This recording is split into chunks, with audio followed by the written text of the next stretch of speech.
so my name's Reisz Amos. I am currently the Artistic Associate at Birmingham Opera Company, freelance theatre director and music composer. In all honesty, it started from before I can remember, and I know that because it's things that Mum told me. So from a very young age, I responded to music in a way that she said was a bit more than dancing. It was a bit more inquisitive. I'd sit and I'd study, and she'd put me in front of certain speakers when I was 3, and she said you could tell that I knew the variation between the sounds of the different speakers, and I'd go back and forth. So whilst all the other kids are just dancing and flopping their bodies around, I was doing really concise and precise movements. And she said from there, she knew that I had a talent or a nuance then for understanding something that was happening that she couldn't even recognize. So she said she gave me a couple of years just to develop it, see what it was, and that grew and became, sort of blossomed into my passion for sound in general. So not even just music, just sound. Why that sound? Where does it come from? Is it internal? Is it external? And that then grew into what, my love for music and making production then, and even my singing, my voice, understanding my own voice. What does that take? I didn't like my voice to start off with, to be honest with you. I would say that I started singing before I started to produce, simply because in those days there was no equipment. So you have a bang on a couple of pots and pans to make some noise. We couldn't afford keyboard and guitar and all them things back in those days. So I started to learn how to manipulate my voice to recreate sounds. First thing I ever did was try copy a trumpet sound. You understand what I'm trying to say? Just because of the audible, I was like, I like that sound. That sound. My mum was listening to some Miles Davis or something like that. So I like that sound, but we can't afford the instruments. So my first practice was learning how to use my voice and manipulate it to recreate certain things. And of course, that naturally grew into kind of singing. So I think the first reason why I began producing was honestly because I didn't want to ask anybody else to make the music that was in my head. I didn't know how to articulate it to somebody else. So I taught myself how to do it. Managed to download some crack software, like we didn't pay the money over the counter for them thing there. Got a little Reason, I think it was Major, R.I.P. Major was the first man to kind of say, I see something in you, take this, go mess around with Logic, Reason, whatever, Cubase. And that was early garage days as well. Early grime, mid-garage crossover days. So my thing was all, what I'm trying to say? I was there. So I was like, well, how do you sequence drums? So I'd isolate all the different instruments in my head, drums, but a drum is made up of 5 different drums. A drum set is 5 different drums, not just one. So here's the kick. And I practiced for like hours just, I want it to sound more bassy. And I was really got into like the science of it then, if you like. And then the snare, I don't like that snare. I like the snare that's on the Craig David tune, not the snare that's on this tune here.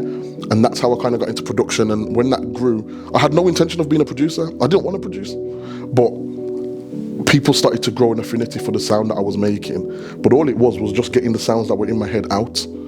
And that then became a thing. And then, as you said, I started producing for the community and some of the local artists who were up and coming and already established as well, you get me? But I didn't see it as a major thing, because in my head it was just like, this is the music if I don't get this music out of me, I'm going to feel all stifled. And I didn't know how to operate when all that was still in me. So that was another way of outletting. I think it was like a mad synonymous crossover, because certain things happened within the community that affected my family, impacted my family with immediate, you understand?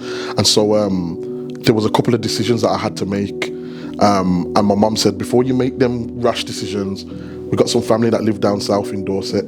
Go and take some time away, have a couple of weeks, clear your head, come back and see where you're at. Whilst I was down south, my auntie, she's a singer. She uses the recording studios down there, but the recording studios happen to belong to the university. So I've gone in, give her a little helping hand, little guitar, little vocals, and the guy that engineered it happened to be one of the tutors, one of the lecturers for the university course. So he turned around and he was just like, you want to come uni? Now man ain't going uni. That was what was straight in my head. I've got things to sort out back home. Education. I've always liked academia, but uni, it stopped for me after college. I'm trying to say? Like, I was ready to do my little running up and down thing. But anyway, lo and behold, I was kind of offered an ultimatum. I had 2 weeks to turn this thing around. Ended up going to Bournemouth University on a half scholarship to go and do music. And that's when I realized, there's something viable in this. As in, somebody's teaching me something and I can apply that skill in a creative world and make some money off it, but also service a group of people who need what I'm offering. Do you know what I mean? So I started to realise that you can grab something from there, make it become what you want it to become, and then pass it over there for an exchange. But what I've learned to do in my later years is embrace what's alien sometimes. So how did I get into it? One of the executive directors of the Birmingham Opera Company, Richard Willisey, he'd already heard about my work. And we had a little rapport. He'd asked me to do a session here and there, but it was nothing big. Little vocal session with a group of people that did, you know what I mean? You get paid a little day rate and then you don't hear from them again. But we just had a little rapport, just a little back and forth, calm. He knew, and I'd bump into him, you know, in the local community. So it's not like I had to go to some mad upper echelon places to bump into him. He'd be driving his young Jag around on the block, and I'd be like, this kid's already. I'm thinking to myself, he's a little bit different, this youth, is it? You know what I mean? So I've got a little time for it. I want to see what it is that you're bringing, because that wasn't the norm.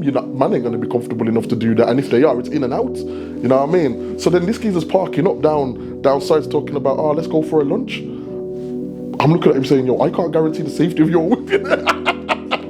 I don't know what credibility you think I've got here, but especially now, and by that time things have changed. So these young guys that have come up, they don't even know who man are and what the history was. Do you know what I'm trying to say? So I'm not even trying to make argument with these young boys. I probably know their dads. You get me? So it's a different season. So long story short, me and Richard start bucking, and he goes, listen, there's a position that's going at Birmingham Opera Company. I said, Richard, I'm going to stop you there. I don't know nothing about no opera. I don't know nothing about no opera, and I'm not interested. I'll tell you that for free. He said, I hear that, but just come and hear what the kind of work is that we do. So I went and I spoke to Gitika, who was the previous person in the role that I ended up taking, and she's an Asian young lady, fantastic director. And she said to me, oh, this was something that I never thought I'd be able to do. Now you know me already, that's a challenge now. I'm like, okay, they're gonna throw me into a world and somebody else can't operate in there. Let me see if I can make something happen, you know. And I tried to do it without ego, but you know, I am a man that likes a challenge. Like if you set me something, you tell me I can't do it, I'm gonna go ahead and do it. So I have this conversation with Richard, and he's just basically saying what we're trying to do is reach out to the community. And you know what, he made no bones about it. He was just like, we can't reach black people. You know what I mean? He's like, we can't reach black people. So I said, oh, you want me to be your affirmative action then? Like you want me to just go back on the block and say, yo guys, come and listen to opera so that they can tick a box. And he was like, nah, it's not like that. We actually want to engage with the community because there's certain stories that are relevant. And I'm like, you can't tell me an opera piece that's relevant? And then we started going through some repertoire, some of the pieces, and I was like, oh my God, I didn't know that theme means that today. So for instance, I mean, this isn't a typical opera, but just say Romeo and Juliet, just because your audience will probably know Romeo and Juliet, yeah? And you think, some hoity-toity old school Shakespeare story. When you take the essence of it, bro, it's a love story. Man's willing to sacrifice his life and turn his back on his family. You understand? And now it starts to become real. Even now we're talking about it, it becomes real, like raw. I didn't even think about it like that. Girl's willing to pretend that she's dead so that her mum can't tell that. You know what I'm trying to say? It's about the way it's described to you. And so I realized that I had a gift for that. I could sit down and convince somebody that something's something when it's not. You get me? So when he's talking to me, I'm like, yeah, I know how I could spin this, but I'm still not trying to give you my works. You get me? But I thought, you know what, let me have a little try this. But I still had to go through interview stage. And what was amazing about the interview stage is that I went in nervous as hell because the people that were before me, look at these people in the interview, brother, and I'm like, yeah, they're not me. And I also said to him, I'm not going to water down my thing. Now, don't get twisted. I can wear a suit, you know. I like that kind of life, but also if you're going to see me on a day-to-day, it's not going to be that. And I thought that's the kind of pretense that we had to keep up. So I've got in my little shirt, but I've got my jacket over, you understand? So I'm giving you a little bit of the crossroads. You get a little taste of both flavours, you know what I mean? So I bucked in anyway, and you know, everyone's looking. This woman was just on her way out of her interview. She's looking at me like this. I said, "Oh God Almighty, what have I got myself into?" You know what I mean? But I sit down, and Richard and Hannah are doing the interview. Hannah, who later on became my manager, my line manager, and they're asking some questions, and I'm confident to articulate myself in them spaces. But one of the key questions that they asked was respond to this. You don't have to pay for creativity. Like, respond to that as a provocation. It's a statement that they made, or all creativity should be free, all form of expression should be free. Respond to it. And I sat there and I was stumped for about 30 seconds, like, Oh, I thought these were going to ask me some like mathematics, like if I did an upper in Zurich and then had to, you know what I'm trying to say? But actually, I never had someone ask me such a wide open question. So I'm not prepared. So I could only rely on what the trust of my instinct, you get me, my intuition. And my intuition was, education plays no part in expression.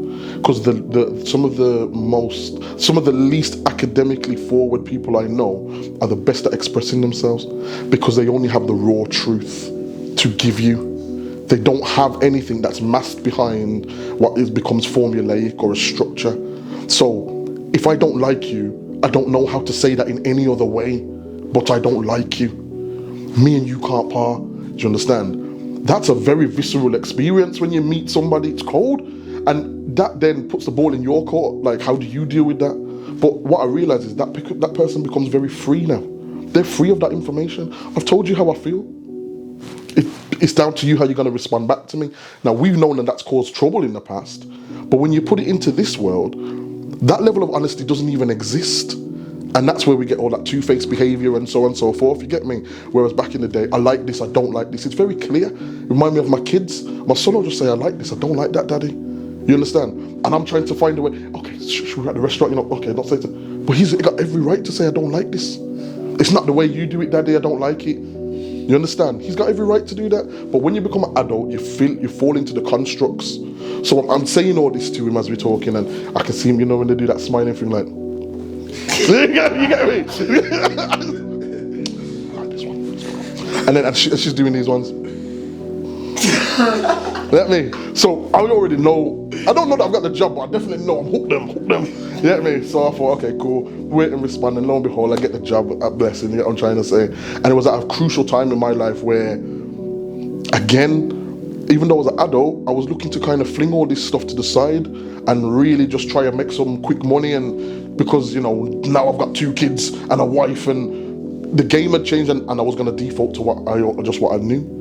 And I didn't realize again that it was another thing where my skill set could be used to amplify what I do, but also to make a profit. So I'd never had like a stable job. I'd always done little bits and bobs, freelance here and there, project to project, 6 months here and there. Like even that job at the drum, 6 months, whatever. Then extend it for a year because we like what you do. But this was like, 3.5 year contracts, good. So I get that job, and I suppose that was immediately when I walked in and I went, oh, so just me with this skin tone then. Understandable. You get me? And I'm sat behind the computer and thinking to myself, okay, where do we go from here? You know? And it was very awkward. But using the same principle that I spoke about in my interview, I had to have those conversations. Hannah, it's really weird being a black guy here, you know.